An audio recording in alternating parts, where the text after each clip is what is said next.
আবারও গাড়ি দুর্ঘটনা সংঘটিত হলো বিদুর কর্তার চৌমুহনী এলাকায়। জানা যায়, বেপরোয়া গতিতে গাড়িটি বিদুর কর্তা চৌমুহনীর দিক থেকে আস্তাবলের দিকে যাওয়ার সময় নিয়ন্ত্রণ হারিয়ে দুর্ঘটনার কবলে পড়ে।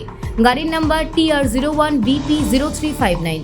প্রাথমিক তদন্তে জানা যায়, গাড়িতে দুজন যাত্রী ছিলেন। একজন গুরুতর আহত হয়, তাকে জিবি হাসপাতালে স্থানান্তরিত করা হয়। একটা অ্যাক্সিডেন্ট হয় কোন জায়গায়? বিদ্যুৎ কথা একটা অ্যাক্সিডেন্ট হয়। এগুলো আমরা এখানে এসে দেখার পর কোনো আহতদের এখানে নিয়ে যাওয়া হয় চিকিৎসার জন্য। গাড়িটা পরে আছে, এটা রিকভারি করে আমরা নিয়ে যাব।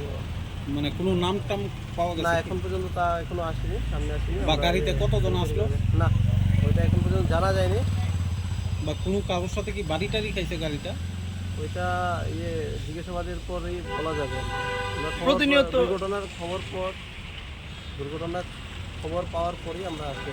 প্রতিনিয়ত এই দুর্ঘটনা ঘটছে রাত্রিকালীন, কি ব্যবস্থা নিচ্ছে আমাদের প্রশাসন? ড্রাইভও চলছে অ্যাকর্ডিংলি। আমরা যারা রেশনাল নেগলিজেন্ট ড্রাইভিং যারাই করছেন, আমরা পসিবলি যতটুকু সম্ভব হচ্ছে করেছি। আজকেও অ্যারেস্ট আছে আমাদের, এরকমই প্রিভেন্টিভ অ্যাকশনে নেওয়া হচ্ছে। তারপরেও যদি সচেতন হওয়া দরকার আছে, যার মানে যদি সচেতন না হয় তাহলে দুর্ঘটনার পড়তে হবে। রাত্রিবেলায় যদি এভাবে বেপরোয়াভাবে যাতে কেউ ড্রাইভিং না করে, তার জন্য আহ্বান থাকবে পুলিশের পক্ষ থেকে। কোন থানা থেকে এসেছে? পশ্চিম থানা, পশ্চিম এই জায়গাটার নাম বিদ্যুৎ কর্তা চৌমুহনী।